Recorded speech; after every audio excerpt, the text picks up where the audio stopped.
No, ni lo vimos. Ok, vamos a comenzar con lo que es el diagnóstico cognitivo. Es importante que tengan claro que lo que vamos a ver es diagnóstico y no psicodiagnóstico. ¿Ok? Porque el psicodiagnóstico, ¿qué era? Psicodiagnóstico es la evaluación de la personalidad. La evaluación de la personalidad, justamente. Muy bien, compañeras. Esta es introducción a la evaluación. ¿Qué vamos a ver hoy día? ¿Qué es el diagnóstico? ¿Qué es la cognición? ¿Qué es la neuropsicología? ¿Qué es la evaluación neuropsicológica? Vamos a ver un poco de psicometría, que es la forma en la que nosotros podemos medir aquello que no existe, materialmente. Porque, por ejemplo, si yo le puedo decir, quiero que me muestre su autoestima, no la puedo tocar, no la puedo medir, no es material, no lo podemos medir directamente. Ni la inteligencia, ni la personalidad, ni la atención, ni la memoria, ni el autoconcepto, nada de eso nosotros podemos medirlos directamente. Nosotros lo que hacemos es medirlos indirectamente por medio de criterios o de indicadores. Es decir, si yo no puedo medir la agresividad de nadie, de ninguno de ustedes, lo que yo puedo evaluar es aquellas características observables que en su conjunto fueron pensadas y agrupadas como una conducta o como un comportamiento agresivo.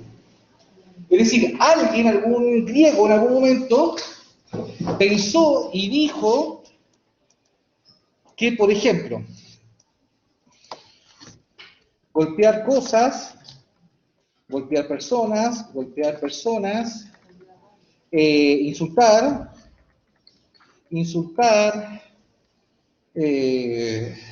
¿alguna conducta de agresividad? Gritar, aparece, gritar, romper cosas, golpear personas, irritarse,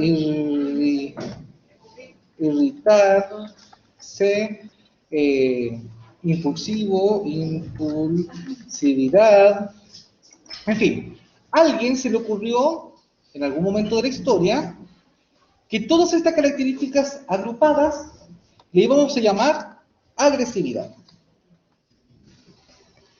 Y esto se llama un constructo. ¿Por qué? Porque fue construido por el ser humano, pensante. ¿Ya? Todas las cosas, la depresión en términos generales no es algo que exista materialmente. Estudiosos agruparon que ciertos comportamientos, ya son suicidas, pérdida del apetito, pérdida de la libido, y en fin, una serie de características, le dijo, esto en su conjunto se va a llamar depresión. Y después se empezó a estudiar y nosotros ya lo tenemos incorporado, que la depresión, que la autoestima, pero esos en términos generales son un constructo. ¿Por qué? Porque son conceptos construidos por la humanidad. Si nosotros lo extinguimos hoy día, toda la depresión, todas esas cosas que construimos se van con nosotros, junto con la economía y con otras ciencias sociales. ¿Okay? Entonces, por lo tanto, ese constructo que conocemos como agresividad no lo podemos medir directamente, no podemos medir la agresividad directamente, lo medimos de forma indirecta. ¿Cómo? Por medio de los criterios, que ustedes se acuerdan cuando ven el DSM-5 aparece criterios diagnósticos, ya son criterios o indicadores. Entonces, cuando alguien dice, bueno, que la psicología no mide directamente las cosas, es verdad, no las mide, porque no puede medirlas de forma directa, tiene que hacerlo de forma indirecta.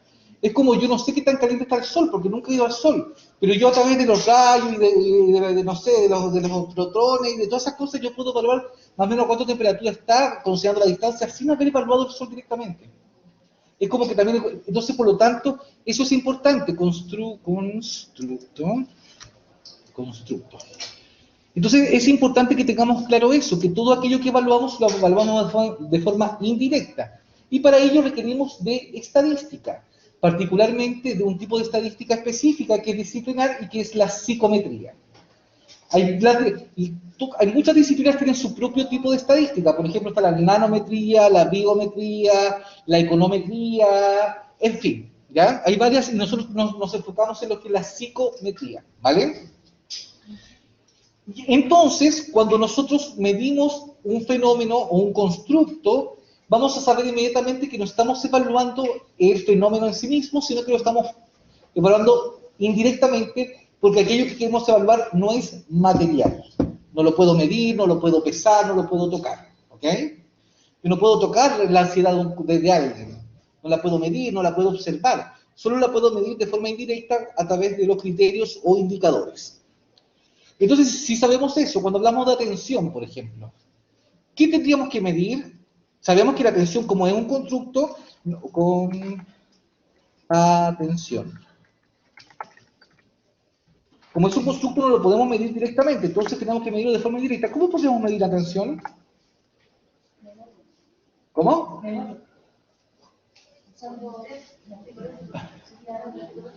¿Cómo podría medir la memoria, la atención?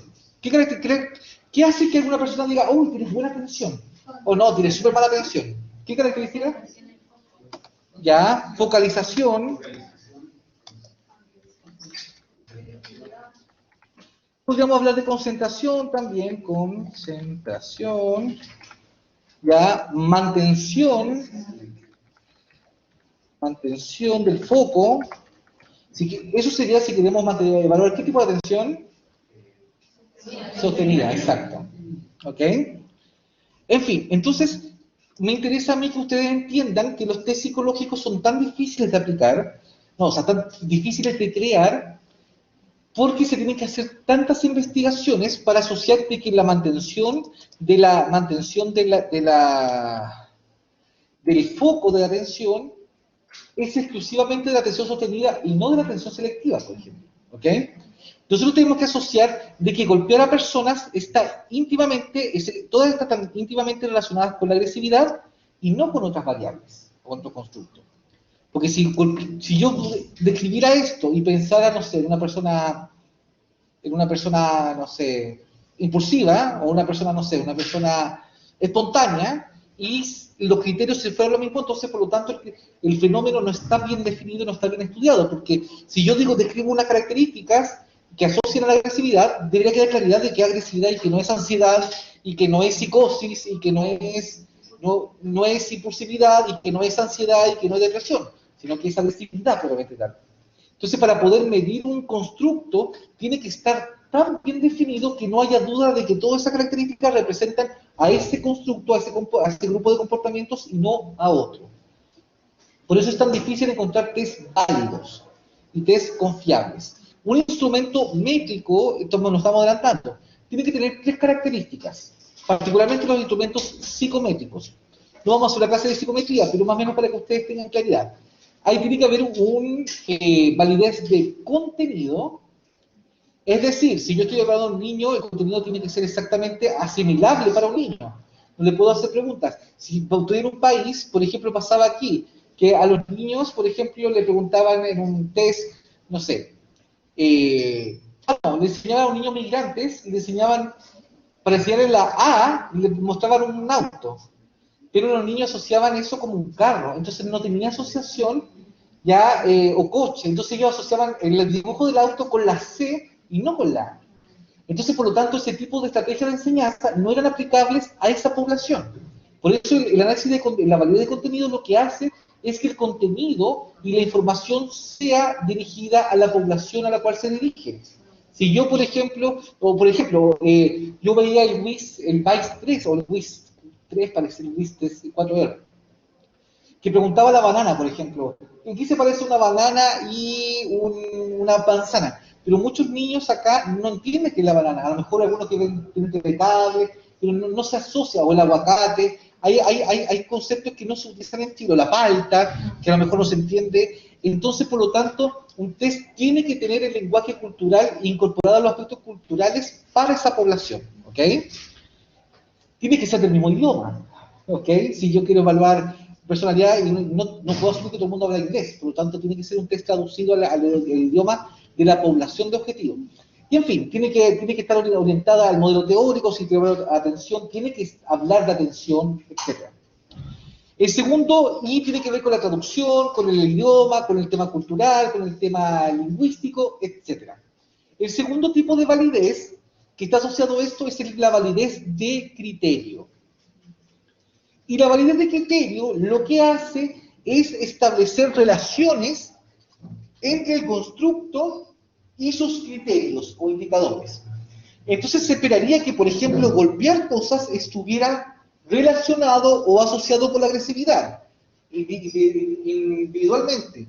Que golpear a personas también estuviera relacionado en estudios psicométricos, obviamente, con agresividad e insultar. Entonces, lo que hace es establecer ese tipo de validez, que cada uno de los criterios estén asociados o relacionados con el constructo general, es decir, con la variable de estudio. ¿Se entiende? La compañera viene así con cara de... Profe, ¿me puedo pedir que hable un poquito más despacio? Ya, perfecto. Yo soy brasileña y aquí a veces me confunde un poquito cuando hablo muy rápido. Entiendo súper bien el español.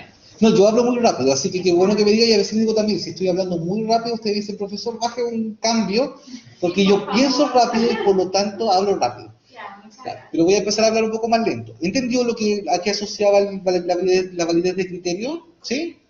¿Y el resto de las compañeras? Sí, podría. O sea, lo que busca la validez de criterio es que cuando nosotros hablamos de un fenómeno de estudio, de una variable de estudio, como por ejemplo la agresividad, nosotros no la podemos medir, pero cuando se teoriza y se conceptualiza, se asocian ciertos indicadores, características, comportamientos que están asociados a la agresividad, ¿verdad? Por ejemplo, una persona agresiva debería insultar, debería gritar, debería golpear, debería ser impulsiva, etc. Son comportamientos observables. Yo puedo ver a la persona gritando, yo puedo ver a la persona golpeando algo, es algo que yo puedo observar y que yo puedo medir, ¿ok? Y a través de eso yo me puedo aproximar a la agresividad. Lo que hace la validez del criterio es que todos esos indicadores, golpear cosas, golpear personas, estén relacionadas con la agresividad. Porque, por ejemplo, si yo pongo, no sé, llorar, ¿ustedes dirían que llorar está relacionado con la agresividad? ¿Ya? O reírse. No, en principio no, a no ser que la persona tenga como, o sea, como el guasón, ¿ya? Pero fuera de eso, no lo asociaría a uno reírse con ser agresivo. Entonces, en consecuencia, la validez de criterio lo que establece científicamente es que cada criterio observable o cada indicador observable esté asociado, correlacionado con la variable de estudio, ¿ok? O sea, que está congruente. Que haya relación, ¿ok? Y la última variable es, o sea, el último tipo de validez es la validez de constructo.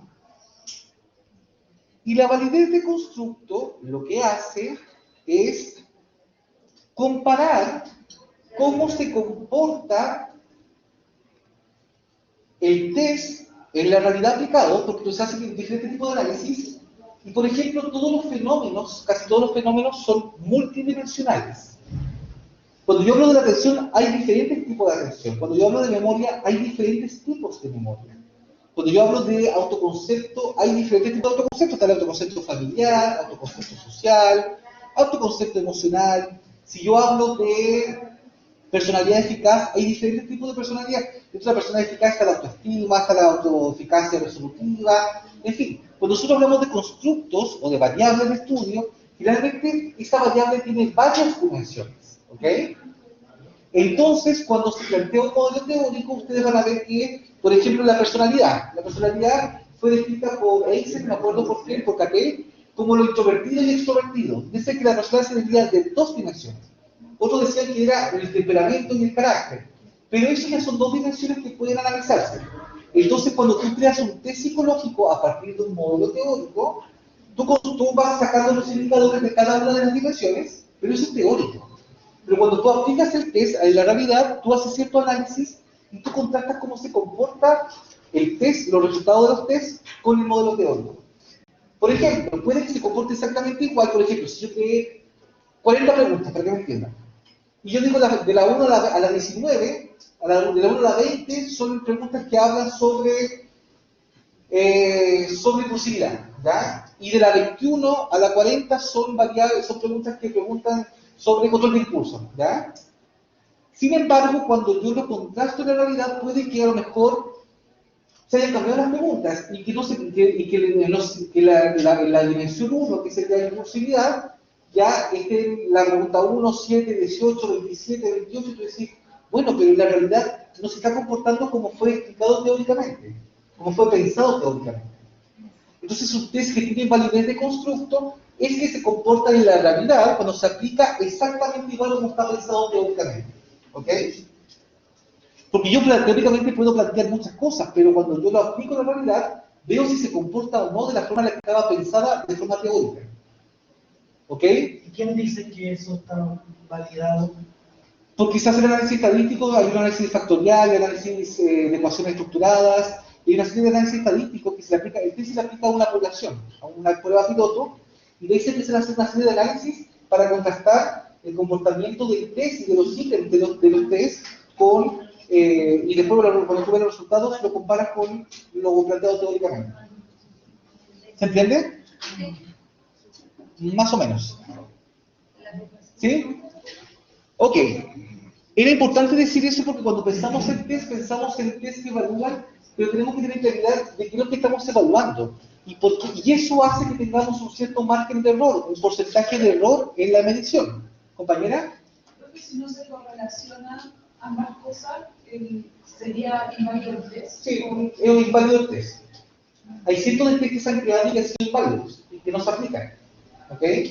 O sea, que son válidas, pasaron todas las pruebas del mundo. Si está validado como el WISE es porque pasó un validez de contenido, pasó todo el proceso. Y hay otro concepto que ustedes también deberían manejar, y que de hecho es prácticamente el único concepto que van a manejar de aquí a toda la vida, que se llama confiabilidad de un instrumento.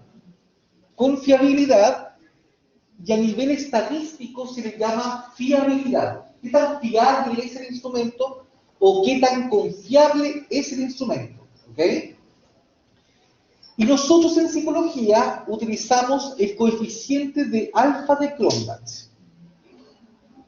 Y eso lo van a saber cuando vean un test. En cualquier validación le va a aparecer el alfa de Cronbach fue tanto. Es lo único que ustedes van a ver en todos los test publicados, en las revistas, le va a aparecer el alfa de Cronbach, que se escribe así por si acaso. Alfa de Cronbach. Para que esté escrito con N minúscula y B mayúscula. El coeficiente de alfa de Cronbach lo que nos dice es que es como un sello de calidad del instrumento. ¿Y qué nos dice ese alfa de Cronbach? Si el test o el instrumento mide lo que dice medir. Es decir, si yo tomo yo tomo un termómetro, o que está digital, y yo mido, yo esperaría de que esté midiendo la temperatura y no esté midiendo no esté midiendo la humedad, o que yo espero, y si yo tomo, no sé, una pesa, yo espero que me pese en el kilogramo y que lo esté evaluando, no sé, por el clima, ¿ya? Uno espera que cuando toma un instrumento para medir lo que sea, mida realmente lo que dice medir, porque si no el instrumento no es fiable. O sea, como se dice, o no es confiable. El alfa de Cronbach es como un sello de calidad del instrumento, generalmente psicológicos, o también a veces sociológicos, también en sociología se ocupa también harto, y en pedagogía a veces. Y lo que te dice es la calidad del instrumento. Un instrumento presenta confiabilidad, baja confiabilidad, y por lo tanto no se sugiere ocuparlo cuando tiene un alfa de Cronbach de 0, menos de 0,699.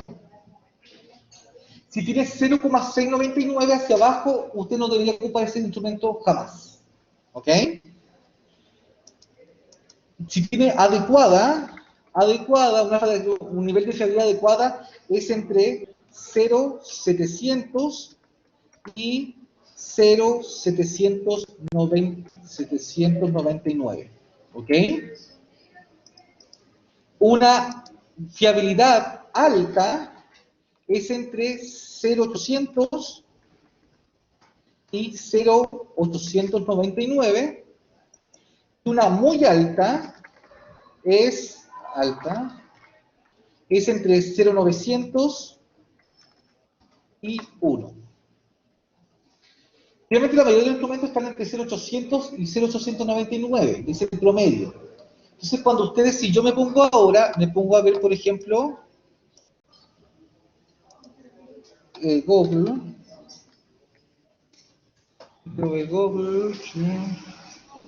Y ahí voy a colocar validez de test de instrumento autoestima. Estoy buscando un test cualquiera, validación y de dimensionalidad de la escala de autoestima, bla, bla, bla. Aquí fiabilidad y no sé qué. Déjeme agrandarlo. Este es un test cualquiera. La amplia, tratados, una apuesta tanto. Vamos a irnos a la fiabilidad acá abajo. Están los datos. Y déjeme ver si sacaron el alfa de Cronbach. En lo que respecta a la fiabilidad temporal, para la esta tanto sacó un 0,88, un alfa de Cronbach. ¿Eso qué significaría? 0,88 alto. ¿Ya? Me dice que la correlación es aceptable de 0,79, pero sigue siendo, pero eso es bajo, está como al límite. Entonces aquí esta es la misma, no, este es otro estudio que vamos a ver acá, y me dice que el alfa de Cronbach fue 0,72. Yo todavía no he visto el instrumento, solo sé que da autoestima, no tengo nada más, pero yo lo primero que veo antes de ver cualquier cosa es el alfa de Cronbach. Y aquí aparece, dice, en la escala se observó un alfa de Cronbach de 0,72, un omega, ignoren eso, y la cosa es que, y por lo tanto yo al hacer esto diría, este instrumento es un instrumento adecuado y por lo tanto podría ocuparlo, y si tengo que hacer un trabajo, por ejemplo, en un ramo y tengo que aplicar algún test de algo, digo, voy a aplicar este test de autoestima porque es un buen test, es adecuado. Entonces, y eso lo van a ver forever, de aquí toda su vida, cuando vean un instrumento, de repente van a trabajar en un colegio y van a decir, necesito que evalúes la motivación de los estudiantes, pero la motivación académica, específicamente. O después quiero que los trabajadores evalúes la actitud positiva frente a la autoridad. Entonces tú vas a buscar algunos test y puedes que encuentres algunos, o si no a veces algunos tienes que crearlos, pero por lo general hay varios test, pero lo primero que tú tienes que ver es la fiabilidad. Y de hecho cuando ustedes están haciendo su tesis o su memoria, no sé si te vas a terminar con tesis, lo primero que le va a preguntar, o cuando hagan un trabajo donde apliquen instrumentos, lo primero que le va a preguntar a un profesor, ¿qué tan confiable es el instrumento que están ocupando? Y usted y los estudiantes te dicen, pero ¿a qué se refiere con confiable? Que está bien bueno, pues. Ya, pero ¿cómo es bueno? No, porque tiene las preguntas y... Sí, no le estoy preguntando eso, le estoy preguntando cuál es la fiabilidad. Ahí no tienen ni idea. Entonces ustedes saben que cuando hablemos de fiabilidad o qué tan confiable es un instrumento, me voy a estar refiriendo al alfa de Cronbach. ¿Ok? En psicología la mayoría, hay otros que son ecuaciones estructurales o cálculo de omega, pero son más avanzados. Realmente casi todo el alfa de Cronbach, el coeficiente de alfa de Cronbach. Porque el alfa es el dato alfanumérico que se obtiene, y Cronbach es el que lo creó, el apellido era Cronbach. Entonces por eso se llama el alfa de Cronbach. Ya es como la campana de Gauss, ¿ya? Que la creó Gauss. Dicho esto, vamos a volver a la clase. Vamos a ver psicometría, vamos a ver niveles de interpretación de las pruebas neuropsicológicas y vamos a ver el objetivo y el uso de la evaluación neuropsicológica. Consideraciones éticas del rol del psicólogo. También tenemos que ver las consideraciones éticas porque no podemos obviarlas. Trabajamos con seres humanos y por lo tanto tenemos un código que nos rige, ¿ok? No solamente un código de ética, también tenemos un código legal que también hay ciertas leyes en Chile, como por ejemplo la ley 19.628, que habla sobre la privacidad de la vida privada. Es decir, cuando yo tengo que resguardar a la persona su identidad, no es solamente por un tema ético, porque la verdad es que lo pide el profesor, es un tema legal. Si yo publico la identidad de una persona a la cual evalué, sin su autorización, y no resguardo sus datos personales, podría perder el título. ¿Ok? Porque es una ley de la República de Chile. ¿Ya? También hay otra ley que es la ley, no nos toca tanto a nosotros, pero la ley de 20.120, que habla sobre la no clonación humana, la no experimentación humana, y no me acuerdo de qué temas más habla, que también tenemos que tener considerado. También está el Código de Ética del Colegio de Psicólogos de Chile. También se habla en el artículo 15 sobre las normas en investigación. del psicólogo en investigación. Sí, por lo tanto, hay otras normas que son para evaluar a los niños, niñas y adolescentes. Es decir, en qué momento yo tengo que informarle, en qué momento, siendo menor de edad, a los padres, tengo que informarle lo informe de los, tengo que pasárselo, estoy obligado, ¿no? Todo eso se evalúa en esos aspectos, que no podemos obviar, ¿ok? También está la ley de derecho y deber del paciente, la 20.560. Sí, exacto. Entonces, por lo tanto, son temas que no deberíamos tener considerados no solamente en la evaluación psicológica de esta asignatura, sino que a nivel transversal en nuestro ejercicio profesional. Todos ustedes son psicólogos de formación y por lo tanto deberían tener esos parámetros porque si no van a tener problemas en el futuro. ¿Ok? No por intencionalmente, sino que la mayoría de los problemas que tienen los profesionales es por ignorancia, porque no sabían que no se hacía eso. O no sabían que, no sé, que ciertos comportamientos, no hablo de comportamientos sexuales, sino que de comportamientos éticos eran incorrectos. Como por ejemplo, si yo utilizo un protocolo sin haberle pedido la autorización al paciente, estoy cometiendo un delito porque no estoy protegiendo la privacidad de mis pacientes, ¿ok? Hay personas que no lo saben y que simplemente lo muestran, pero si alguien lo denuncia y le piden el certificado, no lo tienen. Entonces, por lo tanto, ese tipo de cosas, ustedes, para poder saber cuál es su marco normativo, tienen que conocerlo, ¿ok? Y el resultado del aprendizaje implica que los conceptos que forman parte de la evaluación neuropsicológica, identificando el rol del psicólogo y los aspectos éticos. Aquí está la unidad de aprendizaje del curso y los principales conceptos. ¿Qué es diagnosticar algo? ¿Qué es el diagnóstico? ¿Por qué diagnosticamos? Me acuerdo que cuando estaba haciendo un diplomado en investigación e implementación de proyectos, me tocó una colega trabajadora social y le digo, no, yo soy psicólogo, y lo primero que me dice, ustedes siempre etiquetan a todo el mundo. Ustedes lo único que hacen es clasificar, etiquetar y encasillar. ¿Ya? Y yo así como, hola, me llamo Dani. ¿Ya? Y pasa mucho, porque cuando yo estoy en el doctorado, trabajo con, bueno, casi todos mis profesores son puros profesores, son docentes pedagogos. Y también pues, hablan de que cuando hablan de los sistemas, bueno, para poder implementar ciertos programas del PIE y todo el cuento, tiene que haber un diagnóstico. Y hablan del sistema perverso, porque tiene que haber un diagnóstico para poder recibir esos recursos y que eventualmente se pueda implementar. Si no hay diagnóstico, no hay recursos y por lo tanto no hay programa. ¿Ok? Entonces, básicamente, muchos piensan que los psicólogos lo único que servimos es etiquetar a la gente. ¿Ok? Ya que a eso nosotros le llamamos diagnósticos.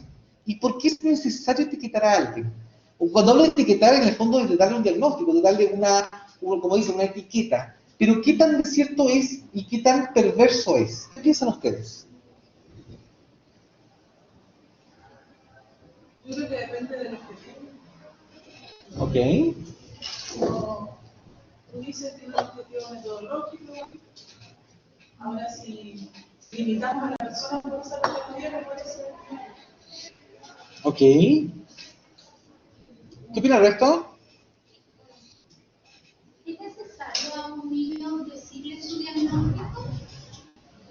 Generalmente los niños no le dicen diagnóstico, son los padres. El padre es el que condiciona al niño en base a su diagnóstico. ¿Compañero?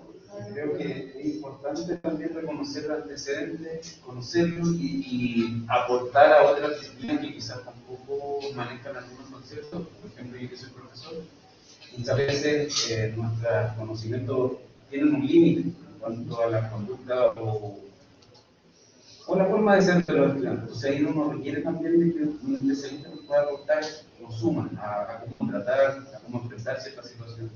Entonces en ese caso es un aporte. Nos ayuda a entender dónde podría estar el problema, o la falla, o lo que se esté evaluando para encontrar las mejores opciones. Exacto. Entonces, así como el punto de partida, disculpa, como el punto de partida para poder avanzar en una posible atención, recuperación, exacto. Y es como justificamos los psicólogos el diagnóstico, porque el diagnóstico siempre, la crítica es real. Las personas de verdad se etiquetan y ellos dicen, oye, no, yo soy depresivo. ¿Ya? No es que yo soy ansioso, no es que yo soy TOC. psicópata, pero la gente se autoetiquetan porque a lo mejor también hay poca enseñanza de la salud mental en todo, básicamente. No lo podemos decir la educación, sino que en todo. Hay poca cultura de salud mental. Entonces las personas se autoetiquetan. Sin embargo, aún así, ¿por qué vale la pena? ¿Por qué se justifica el diagnóstico a pesar de que en algunos casos hace más daño que bien? Es porque es uno de los pocos recursos que tenemos para poder tratar a los pacientes.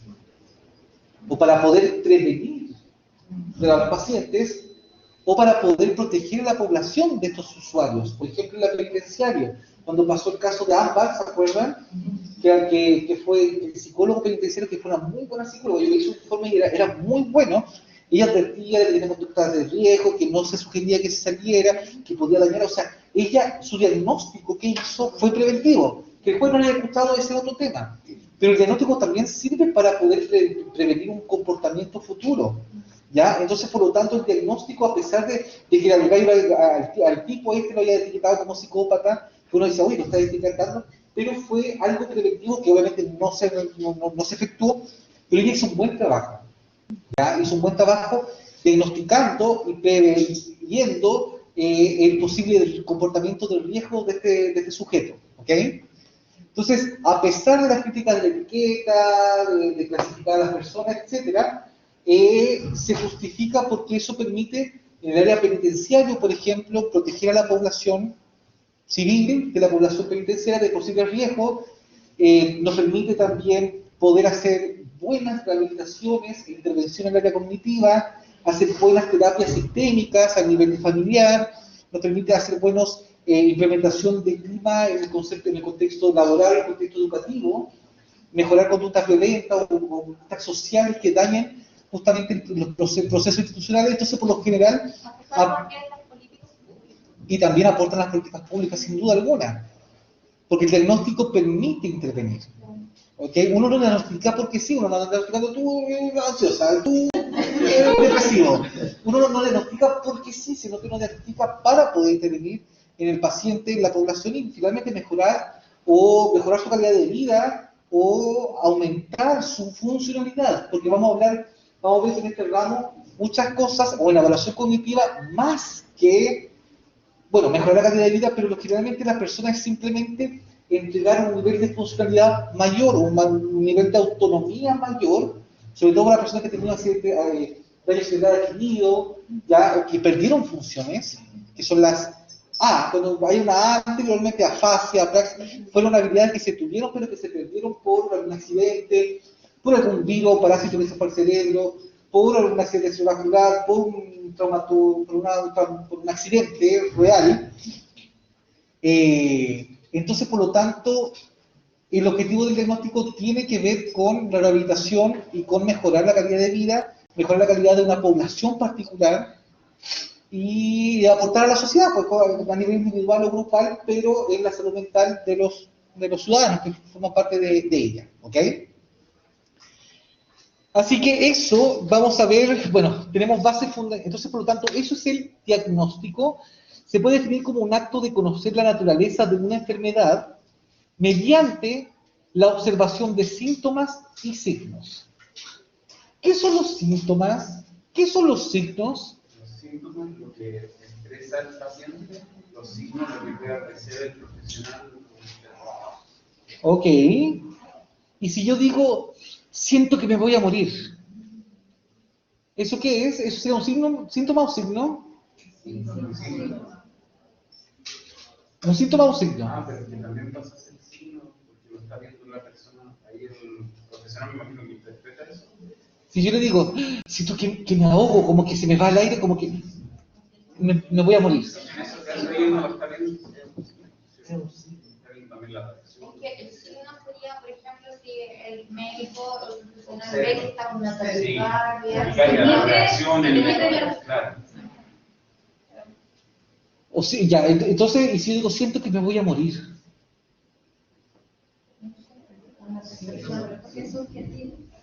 ¿Sí? Y así digo, siento como un vacío en mi alma. es un síntoma. Todo lo que no sea observable por ustedes es síntoma. Si yo digo, mire, tengo como irritado acá, y yo me doy vuelta y efectivamente tiene irritado porque se le ve rojito, entonces es un signo, porque es observable. Por ejemplo, si la persona transpira mientras está hablando, también. O si tira alopecia y tú ves que efectivamente se le cae mucho el pelo, evidentemente. Entonces todos los síntomas son observables, lo que yo puedo observar, literalmente observar. En cambio, los síntomas son aquellas percepciones que yo no tengo cómo saber si es verdad. ¿Ya? Siento que tengo calambre y escalofríos, como que me duele el riñón. Y tú dices, ya, ok, pero no tienes cómo comprobarlo, tú ahí podrías dudar, pero eso es importante. Entonces, un diagnóstico, y muy bien compañero, es básicamente, de acuerdo a la Real Academia Española, es conocer la naturaleza de una enfermedad, o patología también, por medio de la observación de sus síntomas y signos.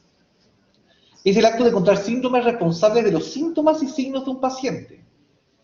Y eso es importante, el poder observar aquellos síntomas y si esos síntomas o signos están asociados a qué patología. Por eso la agrupación de características y criterios es tan importante, porque son tantos síntomas que uno a veces tiene, que uno dice, oh, no sé si tiene esto, también podría tener esto, y cuando uno recién empieza, de verdad que tú, cuando estás diagnosticando, me pasó a mí, y yo a veces estaba entre un trastorno de personalidad limítrofe, entre un trastorno bipolar, ya, o entre una parafilia, entonces era como una cosa, pero hasta esquizofrenia podía ser, entonces, pero ahí tú te limitas a los criterios, ¿ok? Interesantemente, a diferencia de la práctica clínica convencional, cuando hablamos de evaluación cognitiva, estamos hablando del modelo médico. Y eso es clave porque hay diferentes modelos. Hay modelos constructivistas, cognitivo-conductuales, hay diferentes modelos de intervención y de evaluación de intervención. Cuando evaluamos, cuando hacemos evaluación cognitiva de funciones cognitivas, estamos inmersos en el modelo médico, ¿ok? Y eso es importante porque vamos a hablar entonces, vamos a hablar de patología, vamos a hablar de daño y por lo tanto de rehabilitación de ese daño, ¿ok? Ok, la cognición. ¿Qué es la cognición?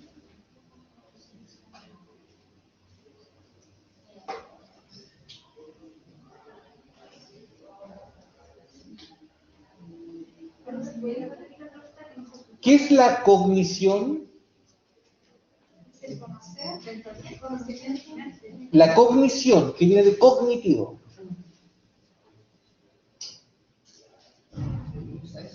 Sí, un proceso de manejar la información o de procesar la información.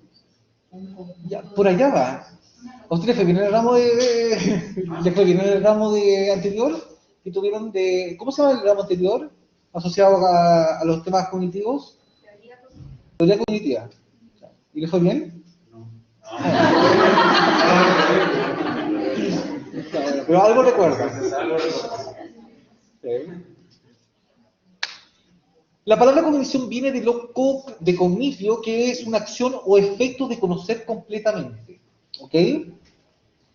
Sus componentes léxicos son junto o todo, juntar, conocer y juntar, o todo. Por lo tanto, sus prefijos son otras raíces latinas como conocer o también cognoscible. ¿Ok? Que tiene que ver con básicamente la cognición está asociada a el entender, observar una realidad, observar y comprender todo. Cuando hablamos de todo, es que yo puedo ser consciente, y de ahí viene la conciencia de mi entorno, de mí mismo, y eso es importante porque la cognición no es, si bien está altamente desarrollada en los seres humanos, también hay otros animales que tienen una cognición, porque la cognición parte de ser consciente de mí mismo. Si yo no veo un espejo, voy a decir, oh, mira, uno se va a ver. Si tú ves a un perro que se ve en el espejo, se va a ladrar porque no se va a reconocer como sí mismo, se va a reconocer como un otro. ¿Ok? El gato que está da vuelta con la cola, no reconoce que esa cola es propia, forma parte de su cuerpo.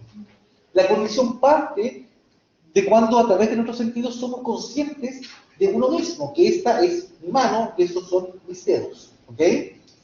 Y de ahí, en el fondo, yo voy comprendo no solamente mi propia existencia y mi propia, yo como objeto, sino que yo también yo como objeto dentro de un ambiente. Si yo puedo percibir eso, estamos hablando de cognición. Ahora, como lo interpretes, si lo interpreto bien o mal, eso es otro tema. Pero el poder acceder al conocimiento de lo que está alrededor mío y de mí mismo, se entiende como el inicio de la cognición. ¿Se entiende? Todos somos conscientes de nosotros mismos, ¿cierto? A veces no se ve bien. Depende de la hora. La neuropsicología, ¿qué es?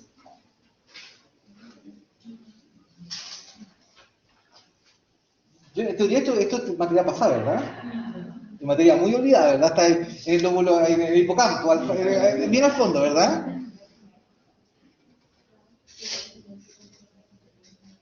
¿Qué es la neuropsicología?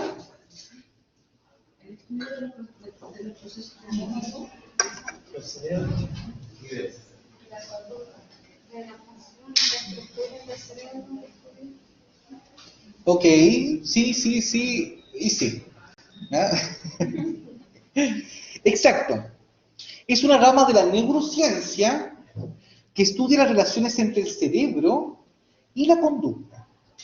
La neurociencia, o la neurología estudia el cerebro, el cerebro y toda su estructura interna, bla, bla, bla. Lo que estudia la psicología es la asociación de esas estructuras cerebrales, o redes neuronales, ¿ya? Y su relación con el comportamiento, con las emociones y con otras capacidades, ¿ok? Tanto en sujetos sanos como en aquellos que han sufrido algún tipo de daño cerebral, que conocemos como daño cerebral adquirido, cuando se adquiere durante el ciclo de vida. Y están cuando hablamos, ¿qué diferencia entre el deterioro cognitivo y el daño cerebral adquirido? El DCA. ¿Qué diferencia hay entre el daño cerebral adquirido y el deterioro cognitivo?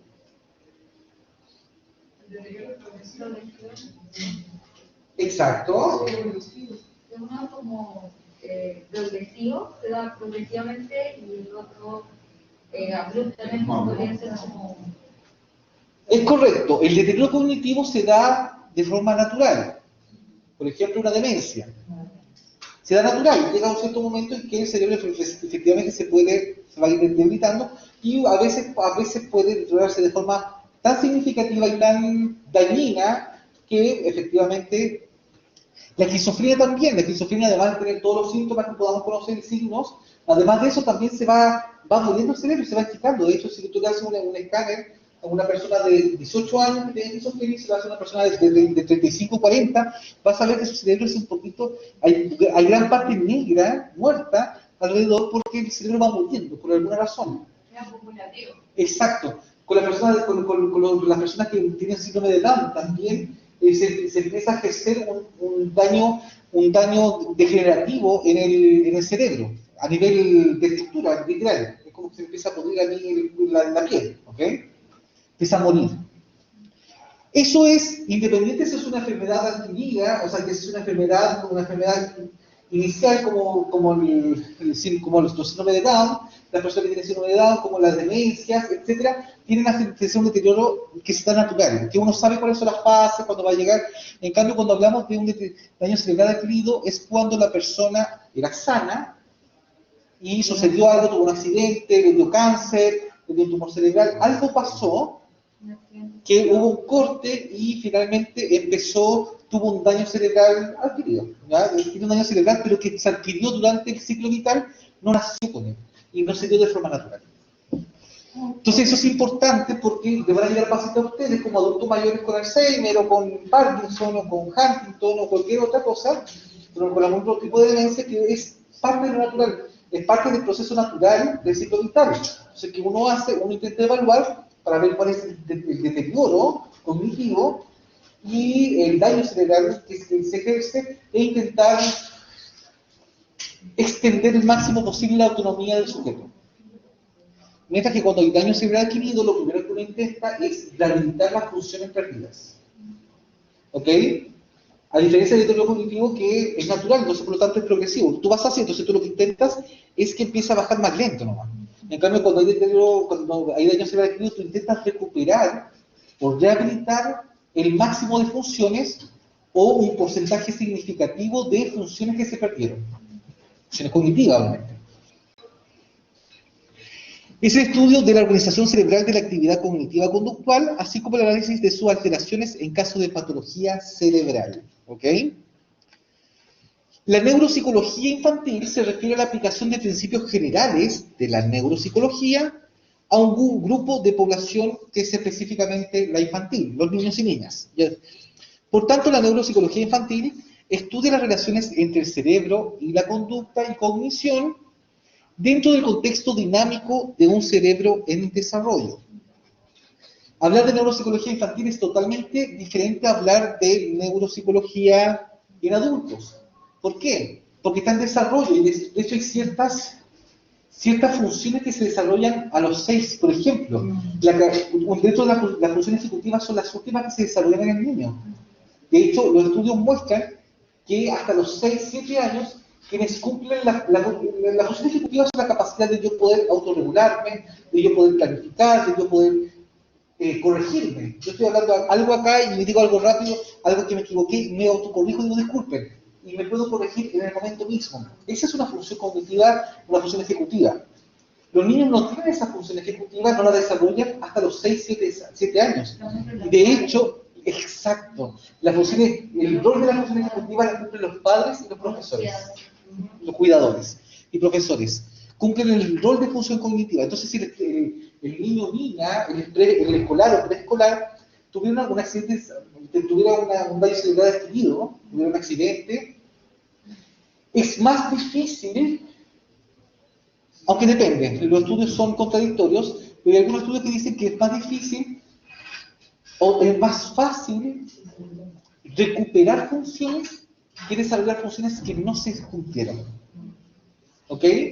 Es decir, si un niño a un infante le da neumonía y no aprendió a hablar, le va a costar mucho más esa función que no desarrolló que recuperar o rehabilitar una función que ya existía.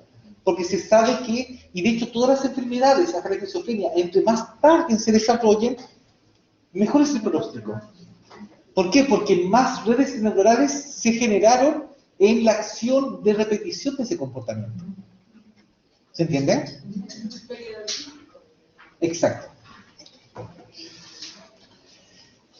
Entonces, por eso es importante cuando uno llega a un niño o una niña, ver su ciclo vital y hablar con los padres para ver, sobre todo cuando hay daño cerebral adquirido, qué funciones ya había desarrollado y qué funciones todavía no desarrollaba. ¿Ya? Para identificar, porque si es un niño de 2 años, que a lo mejor no alcanzó a tener el control del esfínter, por ejemplo. ¿Ya? O a lo mejor no aprendió las bocadas, aprendió a hablar medianamente, pero a lo mejor tuvo algún tema, alguna fascia. ¿Ok? Yo conozco una persona, tiene 37 años ahora, y le apareció un tumor cerebral. ¿A qué edad? A los 6 años. Ya. Entonces, el diagnóstico fue alexia porque perdió todas las funciones del aprendizaje de leer y escribir. Ya, ok. Pero se recuperó y después de todo eso, ella igual logró sacar un técnico en cardiología. Sí. Con mucho trabajo, pero estaba la persistencia de que lo podía desarrollar. Sí, entonces ella tuvo una gran rehabilitación, un proceso de rehabilitación neurocognitiva, neuropsicológica, neurológica, fisiológica, en fin. Sí. Entonces es más fácil porque en el fondo la capacidad de lectura, pero la persona ya estaba en sexto básico, estaba desarrollando esa habilidad, ¿ya? Es más difícil que aprenda a leer una persona un niño o niña que, por ejemplo, va a dar el tumor cerebral a los 3 años, ¿ok? Porque a veces esa estructura ni siquiera se ha desarrollado, esa parte, esas redes ni siquiera se han generado, ¿ok? Esas redes neuronales. Pero va a depender también de los casos, hay casos que realmente son sorprendentes. Dimensión del ser humano a considerar: aspectos cognitivos, aspectos emocionales, aspectos psicosociales, aspectos de personalidad, carácter, temperamento, de aspectos psicofisiológicos, ¿ok? Y esos aspectos tenemos que considerar a la hora de hacer una evaluación neuropsicológica, ¿ok? Aspectos psicosociales, no puedo obviar el entorno.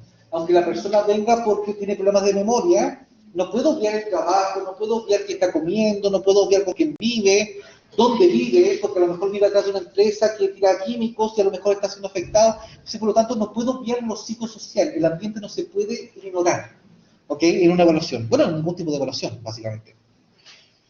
La personalidad también tiene que ver, también lo tenemos que considerar, aspectos psicofisiológicos, por supuesto. Exacto, sí. Sí, sí, efectivamente. Pero aquí se dividen los aspectos cognitivos de los aspectos fisiológicos. Entonces, como que hace una subdivisión de los bio. Entonces, nosotros nos vamos a enfocar en la evaluación. Hay 4 fases del proceso del quehacer de psicólogo en la área clínica, neuropsicología, etcétera, que está la evaluación, intervención, la prevención y después la investigación. ¿Ok? Nosotros vamos a estar enfocados en la primera fase, que es la evaluación. ¿Ok?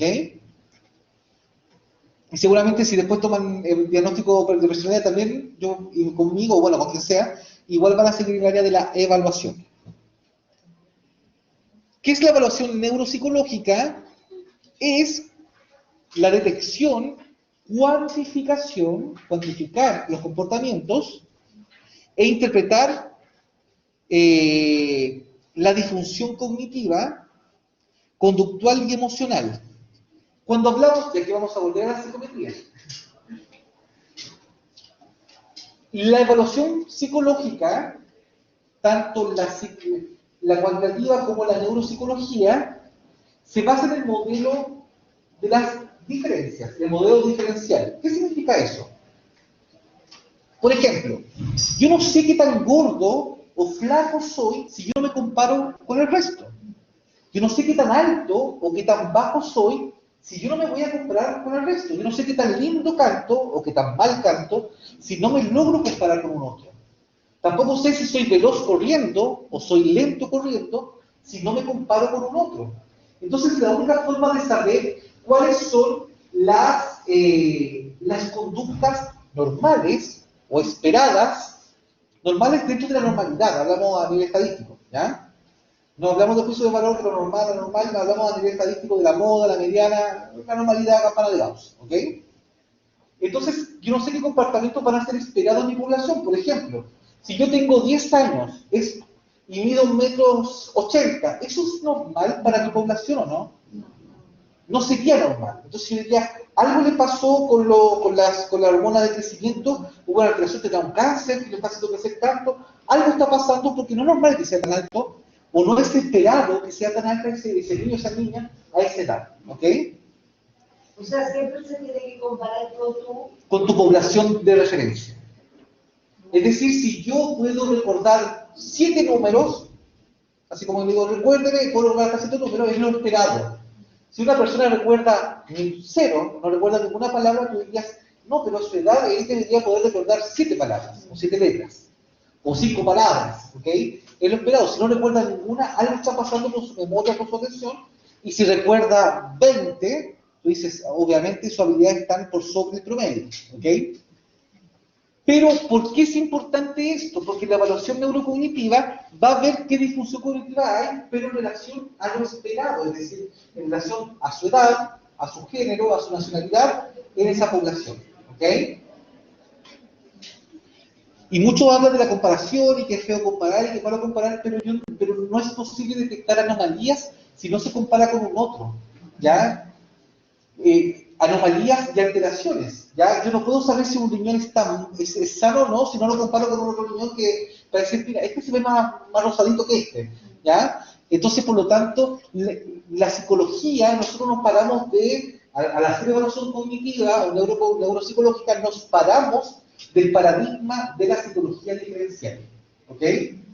Y para ello tomamos como referencia una población específica, la población chilena, ¿ya? Y comparamos la atención. Eso es lo esperable en niños de 15 años con el WIS que tenemos. Eso es esperable, entonces si yo tengo mayor competencia o habilidad en eso, claramente voy a tener mejor desarrollo o peor desarrollo dependiendo cuál es mi desempeño en esa prueba. ¿Ok? ¿Dudas? ¿Consultas? ¿Ahora estoy hablando bien? ¿Okay? Sí, claro. Ahora entiendo. Ok.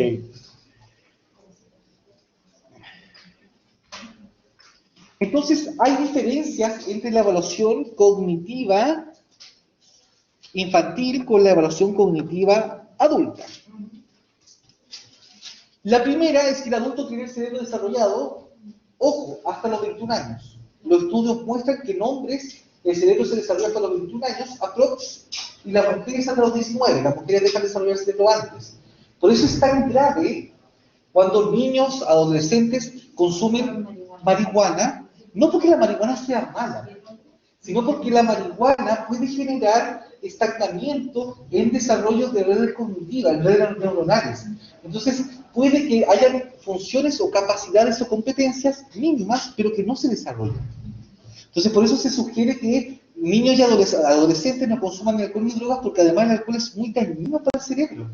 De hecho, la demencia por alcohol, cuando tú comparas una persona alcohólica, el cerebro, de hecho hay una demencia típica, y es la única demencia que se puede dar durante todo el ciclo vital. Todas las demencias, desde la Alzheimer, el Parkinson, todos se dan generalmente a los 90, 80, 75, 80, y si ya es algo más temprano, después te puede dar, no sé, a los 60, ¿ya? Y eso es temprano. Pero una demencia por alcoholismo te puede dar a los 40 años, ¿ya? Que se degenera tanto el cerebro, literalmente se intoxican, a tal punto de que las funciones dejan, las neuronas, o las redes neuronales, porque son redes, dejan de conectarse con otras. Entonces ahí empieza un deterioro gigantesco, y hay otra demencia que también se da, pero es la única demencia revertible, que es cuando una persona, que generalmente pasa con las personas veganas, es cuando dejan de consumir carne. Hay una proteína que es G12H12, no, el 12, pero no me acuerdo qué proteína. B12, la que tiene la carne y que las personas cuando dejan de consumir el cuerpo la necesitan. Entonces la persona empieza con una demencia senil, literalmente, ¿ya? Pero es la única revertible porque si la persona después de un tiempo vuelve a consumir el B12 durante un proceso obviamente de 6 meses de rehabilitación, la persona puede revertir esa demencia. Es la única demencia que es reversible, ¿ok? Por eso se le sugiere a las personas veganas que igual consuman el B12 como cápsula, ya justamente para que no se produzca esa demencia, ¿ya? Dice que ese estudio está anualmente para ver si hay... Sí, está muy baja, sí. Bien, usted compañera, ¿eh? Es que no puedo darle. Ok. Por otra parte, el motivo de consulta. Generalmente, en el caso del motivo de consulta en adultos, tiene que ver con demencias propiamente tales o tiene que ver con evaluación de funciones cognitivas para su rehabilitación. En el caso de accidentes, pasa mucho a los jóvenes que tienen accidentes en moto. Yo he tenido muchos estudiantes, o sea, muchos adultos jóvenes que han tenido accidentes en motos y que han tenido lesiones cerebrales significativas, ¿ok? Pero es por demencias o por accidentes daños cerebrales adquiridos, ¿ok? VIH también. El VIH también genera un tipo de daño cerebral adquirido. Ya el virus del VIH cuando es raro, pero a veces se va al cerebro, igual que los parásitos, y generan un tipo de daño significativo en el cerebro, y también tú tienes que hacer tipo de rehabilitación dependiendo obviamente de cuándo se detectó. Profe, y el coronavirus también está produciendo eso, entonces tiene una falla en ciertas funciones que son rehabilitables. Exacto, de hecho hay mucha rehabilitación, pero es que todavía no se sabe si es el virus propiamente tal o el virus activa otros parásitos, porque nosotros estamos hablando de parásitos y de virus en el cuerpo que nos permiten vivir. De hecho, por ejemplo, el mismo parto, las mujeres pueden tener el vientre y no es rechazado como el feto, como un hecho externo por un tipo de virus que se activa cuando está en la maternidad. O sea, los virus, los parásitos, hay muchos, la mayoría, tenemos cientos o millones que son muy útiles para la digestión, para todo eso. Sí, entonces no se sabe si el coronavirus es el mismo coronavirus que afecta al cerebro o si activa algún parásito o algún microbio o algún virus que afecte el cerebro. Entonces, no está tan claro todavía eso.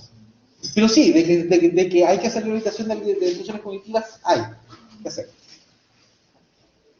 Sí. Entonces, en el caso del motivo de consulta en niños, niñas y adolescentes también tiene que ver con trastornos del desarrollo.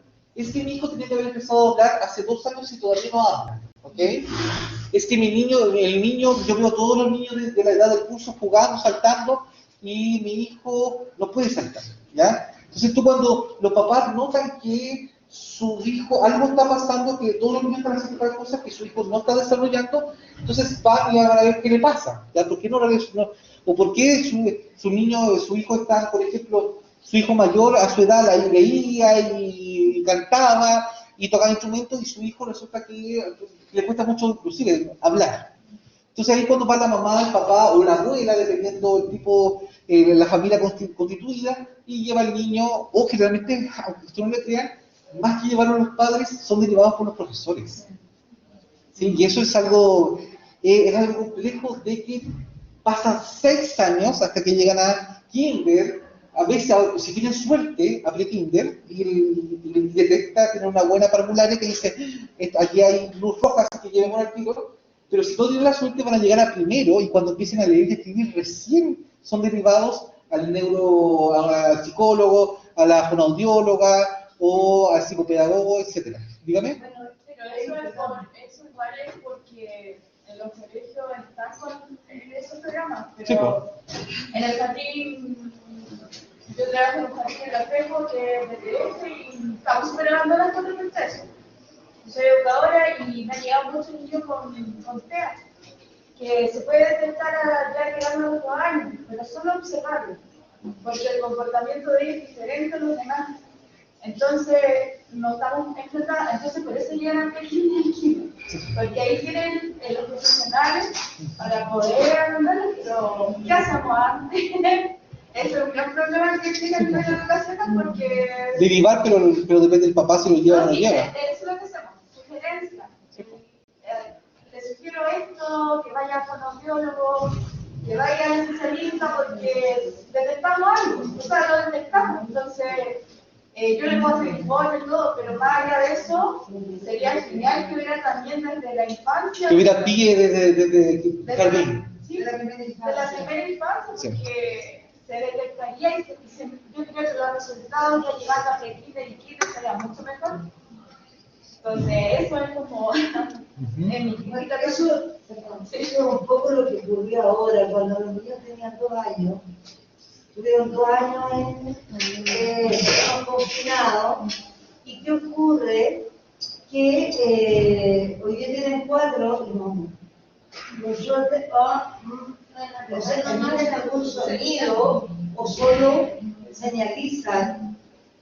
Y entonces está súper complicado porque además, si bien es cierto, hablamos como súper orgullosos del PIE, pero lamentablemente tenemos un fono que con suerte... Trabaja media jornada, que es lo mínimo que pide el colegio, el ministerio. O sea, yo siento que igual es como una falta de respeto a nuestros niños y niñas. Eso. Exacto, sí. También esa evaluación puede ir observando el pediatra. El pediatra, la enfermera pediatra, los controles va guiando. Sí, pues. A un compañero, a un... Hay 5 minutos, 10 minutos, Exacto, entonces a veces es porque los padres no saben. Por ejemplo, yo tenía un paciente que no era mi paciente, después fue mi paciente, primero era la mamá, y yo noté que el niño hablaba muy poco, tenía 4 años. Y yo le preguntaba, oiga, ¿su hijo es tranquilo? Me dijo, no, es que era introvertido, es callado y todo el tema. Pero resulta que no, que tenía problemas de lenguaje, tenía problemas de aprendizaje también, pero la mamá tampoco lo quería llevar a pre-kinder porque no es obligación, legalmente tiene que ir a kinder por ley, pero no está obligada a llevar a pre-kinder. ¿Ya? Y yo también tuve niño en TEA, pero lo pasaron por regalón. Uh-huh. Regalón. Aparte que los papás lo estimulan muy poco a los niños, también pasa eso. Se demora mucho en aceptarlo. Sí. Y eso también atrasa un poco el proceso de declaración. Sí, pues yo veía papás que, por ejemplo, sí. Que algunos profesionales, o pasaba con respecto, por ejemplo, al TEA, que algunos profesionales no estaban muy bien informados sobre los criterios. No sabían si existía algunos. Exactamente. Decían TEA y decían, ¿qué vamos a Sobre partir? todo, por ejemplo, en el tema de control sano, los pediatras había mucha desinformación, incluso en psiquiatras. Yo lo digo por experiencia personal, mi hijo tiene TEA y a los 4 años me dijeron desde el jardín, ¿sabe qué? Tiene el tema con sus padres, le pueden juntarse con los otros niños, llevar al psiquiatra. Llegamos al psiquiatra, hicimos toda la evaluación y no tiene nada, me trató súper bien, quizá el regalón, porque el hijo psiquiatra infantil no dice eso. Y fue mi constancia, como aquí defendiendo un poco a los papás, fue mi constancia la que me llevó a detectarlo después de 5 años, de ir a muchos psicólogos y muchos psiquiatras. Entonces, claro, fijamos una parte o de la población de los papás, sí tiene como miedo a recibir el diagnóstico y etiquetan, ¿no? Pero también siento que hay profesionales que están desinformados de los criterios o la evaluación quizá incompleta o en verdad, no sé, ahora hay mucho más conocimiento sobre el TEA y ya está de hecho diagnosticado. Exactamente. Pero ahí como dependiendo de la parte de los papás. Sí, no, y aparte pasa eso, yo me tocaba papás que también estimulan muy poco a los hijos, por ejemplo, el hola, chao, en el fondo los padres no le dicen no, es hola, como que juegan, lo estimulan emocionalmente, pero en muchos casos no le enseñan correctamente las palabras. Estoy hablando de papás que tienen hijos de 3 años, o sea, estoy hablando con guaguitas de que dicen la primera palabra, ¿te fijas? Entonces pasa mucho eso también, y, entre otras cosas, ¿ok? Si miramos esta tablita que usted mostraba sobre los aspectos, creo que eso es súper importante. O sea, hay aspectos de las dimensiones. Creo que eso es súper importante. Sí. Y de hecho hay una estructura, después vamos a ver un informe neuropsicológico de una colega experta, que vamos a ver efectivamente qué tema aborda el informe, que la idea es que ustedes vean cómo finalmente resulta la evaluación. Y todo cerca del libro que, exceptuando que se dediquen a áreas o áreas como diferentes, todos ustedes van a terminar haciendo informes psicológicos, de lo que sea, clínicos, educacionales, periciales, laborales, psicolaborales, perfiles comunicacionales, de lo que sea. Pero le apuesto que yo creo que el 95% de todos los que estamos acá, el producto final de nuestra evaluación siempre es un informe psicológico. Y depende de la área que sea. Entonces, por lo tanto, ustedes, su producto, lo que se entrega es el informe. La evaluación es parte de lo que uno hace, etcétera, pero finalmente lo que va a leer el doctor, lo que va a leer el profesor, lo que va a llegar al COMPIN, lo que va a llegar a la superintendencia, va a ser el informe psicológico. Entonces, ustedes tienen que saber que van a escribir muchos informes psicológicos en su vida. Muchos. Ya continuamos. La psicometría, ya hablamos de la psicometría, adelantamos bastante eso con respecto a que cuantificación de las diferencias individuales de los sujetos en atributos y conductas o las propiedades de sus estímulos. Y la construcción de instrumentos o test que sirven para la asignación de números a atributos y conductas a las personas. ¿Ok? Habíamos hablado, tenemos nivel diagnóstico, de hecho hay más, así, ecológico ya. Está el nivel diagnóstico, que es el psicométrico, que valora los resultados obtenidos de las pruebas neuropsicológicas en base a criterios estadísticos. El promedio, el intervalo del promedio es entre tal y tal puntaje, todos los que están abajo están bajo el promedio, los que están arriba están sobre el promedio. ¿Ok? Comparándolo con una determinada población normativa de referencia, la población chilena, la población brasileña, la población colombiana, etc. Los resultados se expresan en puntuaciones típicas, cocientes, percentiles, etc. Y se trata de un diagnóstico cuantitativo. Está un diagnóstico también, las pruebas cognitivas, propiamente tales, que interpreta el déficit para un punto de vista cognitivo. Lo que saca no es solamente obtener un diagnóstico, sino los test cognitivos o las pruebas cognitivas, lo que obtienes es un perfil cognitivo. ¿Ok? Es decir, que dónde está el déficit y dónde no hay déficit. El perfil cognitivo. Tratando de discernir qué funciones cognitivas se encuentran implicadas en cada caso, afectadas. Ejemplo, la pérdida de la capacidad de construir rompecabezas. Hay una parte donde tú tienes que recorrer, y hay personas que lo pueden construir, es una habilidad cognitiva. Que además tiene que ver con lo visoespacial, tiene que ver con lo motriz, o sea, tiene que ver con varios aspectos asociados a las funciones cognitivas. Se puede entender como una modalidad de apraxia, sí, porque tiene que ver con el movimiento, asociada a problemas de estructuración espacial, tiene que ver con visoespacial, a que yo lo mandaría al oído para ver si tienen algún problema de glitio, algún problema también de observación, por lo tanto, pero es algo, los que nos miden, o por ejemplo, el salir con el lápiz, ¿sí? Hay una prueba que está en el PAIS 4, que tú pones un lápiz en un laberinto, y que tiene que seguir, pero sin salir del laberinto. Si te das vuelta y te tienes que ir, y hay personas que no pueden desarrollarlo. Lo esperable es que vaya por el centro. Exacto. Y por supuesto se trata de un diagnóstico cualitativo, que es la interpretación de esos datos. En el fondo, el cognitivo es el psicométrico, porque el cognitivo es la interpretación de esos datos o de esa información numérica que nos entrega la psicometría. ¿Ok? Porque si yo le digo a usted, saqué 25 puntos en depresión, ¿qué significa eso? Y yo digo, y está en el promedio. Porque el promedio fue entre 20 y 30. Esos son datos psicométricos. Digo, bueno, estoy dentro del promedio, más no estaré. ¿Ya? Pero, ¿qué significa cualitativamente? Bueno, lo que usted tiene una depresión leve. Ese es el diagnóstico cualitativo. ¿Qué significa ese dato? Entonces, cuando nosotros utilizamos psicometría y vemos datos y calculamos y sumamos, restamos, sacamos puntaje bruto, puntaje escala, sí, son datos, pero esos datos representan algo. Y representan, en este caso de los test, un diagnóstico. Ojo, el test no da el diagnóstico, el test entrega información que sumado a la entrevista clínica, a los aspectos socioculturales, socioemocionales, bla, bla, bla, todo lo triangulamos y obtenemos un diagnóstico. ¿Ok? Si a mí me da, no sé, por un 6 bajo, no puedo indicar deficiencia mental, no podría, o un nivel muy bajo tendría que evaluar otros aspectos también antes de llegar a un diagnóstico.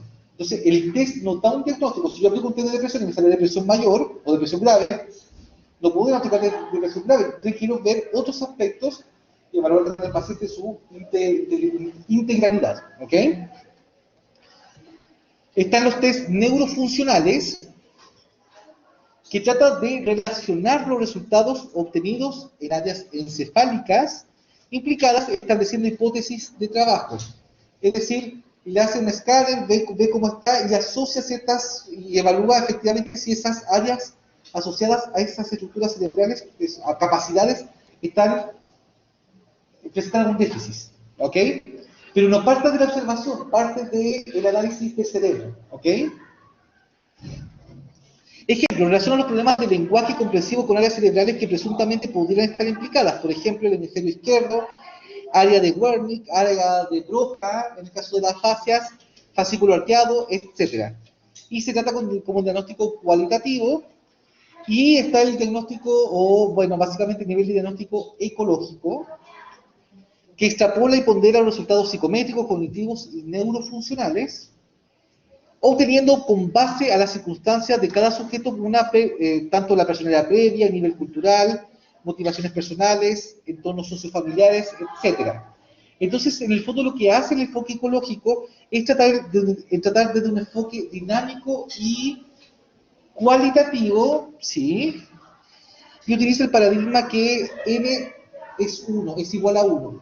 Y lo que hace el ecológico es tratar de integrar todos los modelos anteriores sumados a un enfoque, pero alejado del modelo médico. Básicamente eso, el modelo médico es enfermedad, tratamiento, cura, o mejora, ¿ya? Lo que hace el modelo ecológico es agregar otros aspectos socioculturales en el análisis y alejarlo un poco del modelo médico y trasladarlo un poco al modelo clínico constructivista, ¿ok? Y por lo tanto integra otros aspectos, integra la familia, integra otros aspectos que el modelo médico la verdad que ignora, ¿ok? Es bueno, sí. Es poco habitual, sí, porque es caro. Para yo hacer una evaluación integral tendría que trabajar con el fonoaudiólogo, con el terapeuta ocupacional, con el neuropsicólogo, con el neurólogo, con el psiquiatra, por si acaso, con el psicoterapia también. Entonces, por lo tanto, requiere mucha intervención de profesionales y eso no es común, ¿ok? Al menos en programas públicos. O es común, pero entre que me atendió el fonoaudiólogo y atendió el terapeuta pasan 3 meses, ¿te fijas? Entonces, es complicado. Y requisitos para realizar la evaluación psicológica. ¿Qué debería tener yo para realizar una evaluación neuropsicológica? ¿Qué requisitos requiero? Bueno, además de ser psicólogo y tener especialidad en el área.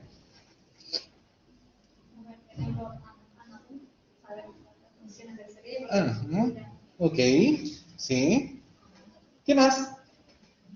Requiero para realizar una evaluación neuropsicológica.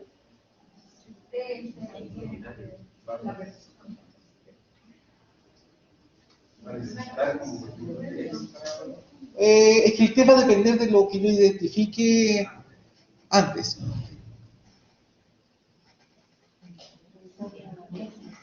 Para hacer una evaluación neuropsicológica, bueno, se requieren varias cosas. ¿Ya?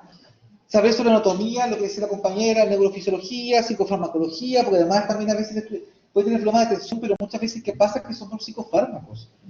Que a veces de hecho uno le dice al psiquiatra, oye, que baja la dosis porque la verdad es que está atontado acá. A veces yo llamo a los psiquiatras, porque yo trabajo con varios psiquiatras, y digo, tú que el paciente no me puede responder, lo tengo atontado, lo tengo casi en sopor.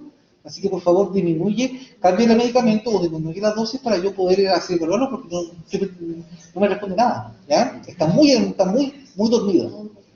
O por el contrario, están muy sobreexcitados, ¿ya? Personas con depresión que están así, pero no, es que voy al maratón y estoy entrenando, ¿ya? Entonces están como en otra y tú dices, ok, ahí tú dices, tú que está dando mucho, disminuye el fármaco. Sí, pero hay que saber de farmacología, por eso si cuando tengan psicofarmacología y psiquiatría, tienen que tomarla porque tienen que manejar eso. Desarrollo, evaluación de la personalidad, entrenamiento en la construcción, administración y test de pruebas neuropsicológicas. Un aspecto relevante, y yo creo que es clave y que ustedes vamos a trabajar más adelante, es el motivo de consulta. Eso es clave en cualquier tipo de evaluación, de cualquier área y de cualquier cosa y de lo que ustedes evalúen a un ser humano. El motivo de consulta es lo más importante, porque va a dirigir todo. Primero, el motivo de consulta, tú sabes por qué vino el paciente, o el usuario, o el cliente, o el peritado, o el sujeto. Sabes cuál es el motivo latente y sabes cuál es el motivo manifiesto. El manifiesto es cuando yo digo, ¿sabes que yo vengo porque tengo problema de sueño? No puedo dormir. Y la verdad es que me amanezco y me tiro a mi toda la noche viendo Netflix. ¿Ya? Y al otro día no voy a trabajar porque tengo sueño y es un círculo vicioso. Y claro, el motivo latente es el motivo que está implícito, puede ser consciente o inconsciente. ¿eh? A veces hay personas que dicen, no, es inconsciente. No, a veces es consciente. A mí me toca mucho paciente que va a hacerse evaluación, pero lo que espera es el informe psicológico con el diagnóstico, porque necesitan la licencia de cumplir, y están apelando, entonces necesitan el informe psicológico para decirle, mire, tengo depresión, lo dice el psicólogo. También no solamente el psiquiatra, porque han tirado como 5 licencias previas, entonces a veces están y llegan así como mal, tratando de mostrarse súper depresivo como está, y llegan a casi llorando, pero el objetivo es tener un diagnóstico, pero no cualquier diagnóstico, tiene que ser de depresión, porque si le diagnostican otra cosa, le saca la licencia, ¿ya? Entonces a veces hay un motivo latente que tiene que ver con un interés. Bueno, a lo mejor también en el explícito es reducir el síntoma. Y el implícito hay que trabajar en la raíz del síntoma, lo que produce el síntoma. Exacto, entonces hay que ver un poco, a veces los pacientes dicen, no, vengo porque quiero, pero a veces es porque lo obligó el trabajo, a veces el trabajo le presiona a los que tienen conductas muy agresivas, etcétera, obligan a los trabajadores, o no lo obligan, pero los presionan a que vayan al psicólogo para evaluarse y todo el tema, porque si no, no van a poder seguir trabajando ahí, sobre todo en la empresa de guardia y ese tipo de cosas. ¿Ya? Entonces, hay un motivo latente y un motivo manifiesto, y el motivo es clave, porque tú vas a través del motivo de consulta, tú vas a saber qué vas a evaluar. Porque si tú le preguntas a la persona y dices, hola, ¿cómo se llama? ¿Y qué día? Oiga, todo esto, ¿qué día es hoy? ¿Ya? ¿Ok? ¿Ya? ¿En qué piso estamos ahora? ¿Ya? ¿Ok? Y oye, ya, igual está caluroso para ser mayo. Ya, entonces tú empiezas a conversar eso con una persona que no tenga visión tenga temas espaciales, te va a responder puras cosas. Tú a los pacientes, a pesar de que yo tengo la ficha, yo le pregunto el nombre, ya dígame su nombre. Y a veces me dicen, pero ¿para qué me está preguntando si usted tiene la ficha? Le digo, no, porque quiero saber si usted lo recuerda o no. Entonces yo le pregunto, ya, deme su root. Ya, y ok, cuénteme su nombre y a dónde vive. Y entonces yo después contacto lo que me dijo el paciente con la ficha, ¿ya? Además, tú también vas a ver si el paciente llega con una persona acompañante. Los adultos mayores llegan con la nieta, generalmente con la hija, con el hijo, o con la vecina. Pasa mucho que llega con la vecina, el adulto mayor. Entonces, por lo tanto, hay ciertas cosas, pero el motivo de consulta te va a dirigir. Por ejemplo, en el caso ahí tengo que ver memoria.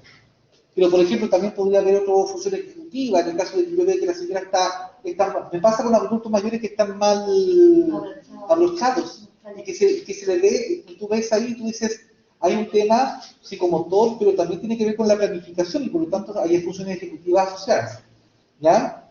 O a veces tú ves que está lavado toda esta parte, pero esta parte que se ve, pero aquí está sucio, entonces tú dices, efectivamente, hay algo psicomotor que está haciendo y tiene que ver con la planificación y con la autocorrección. Porque yo me equivoqué y digo, me equivoqué, me desabrocho y lo vuelvo a hacer. Pero hay una función ejecutiva, entonces, todo eso tú lo ves en el motivo de consulta cuando estás hablando con el paciente. Y ahí tú dices, ya, entonces tengo que evaluar y tú sabes para dónde se está dirigiendo la evaluación. ¿Ok? Entonces, el motivo de consulta te va a decir más o menos qué evaluar, porque tú te haces una hipótesis diagnóstica, que se llama.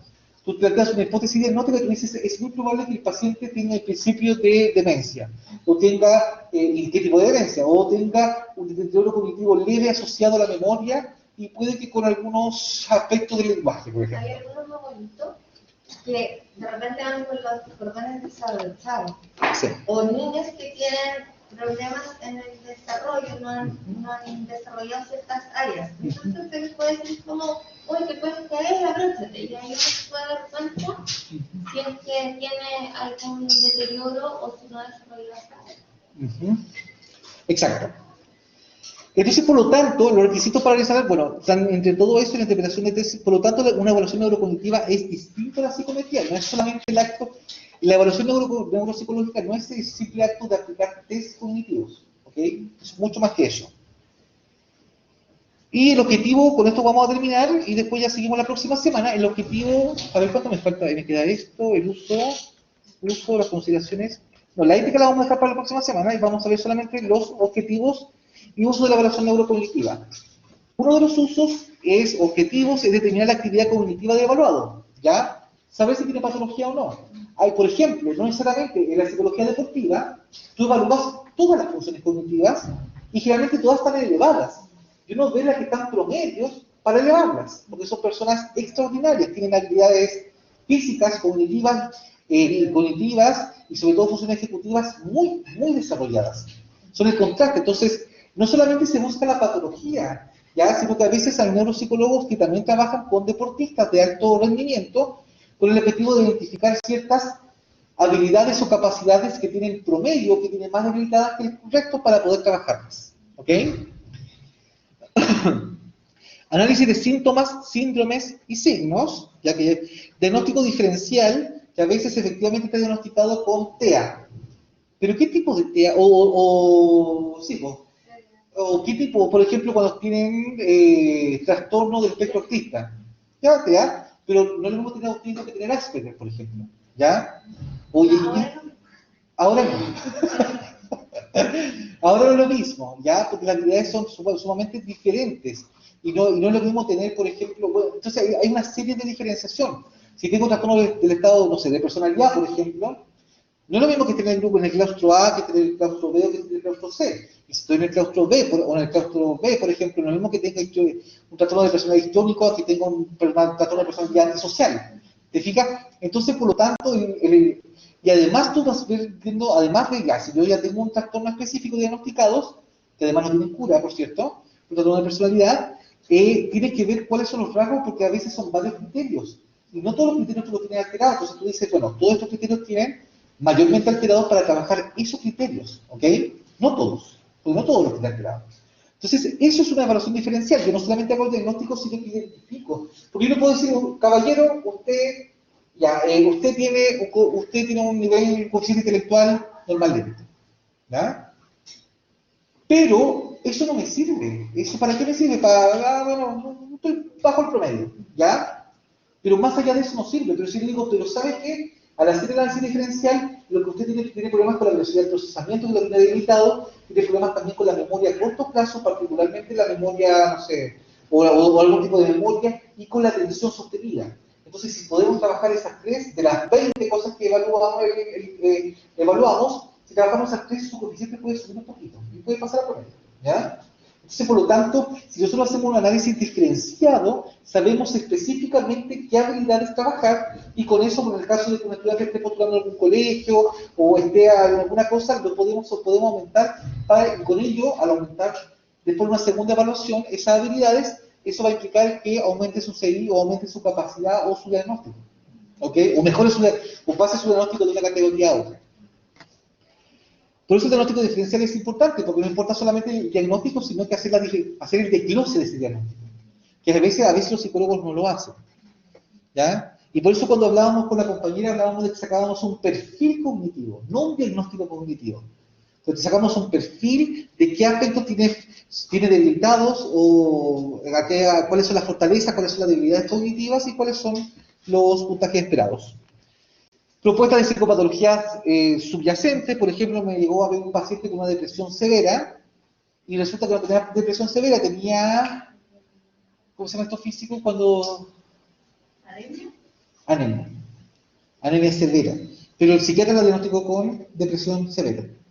Depresión mayor, severa recurrente. Y resulta que tenía una anemia desde muchos años atrás, después que tuvo su primer hijo, por ejemplo. Entonces, a veces también diferenciar, y tenía problemas de atención. De hecho, me la mandó el psiquiatra a mí para ver si tenía problemas de deterioro con algún daño cerebral adquirido, para derivar al neurólogo.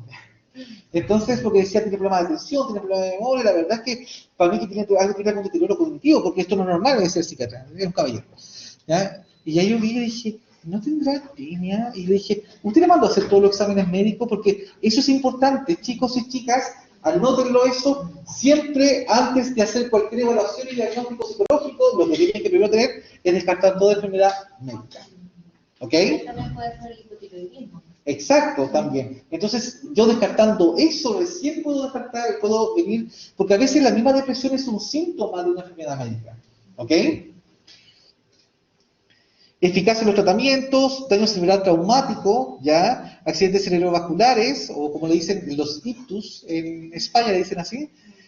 Dificultad del aprendizaje, trastornos por déficit atencionales, trastornos neuropsiquiátricos, cuadros epilépticos, y enfermedades y tratamientos médicos, cuál es el efecto, porque a veces los tratamientos médicos afectan, pero la quimioterapia afecta significativamente, prácticamente casi todas las funciones cognitivas transversalmente.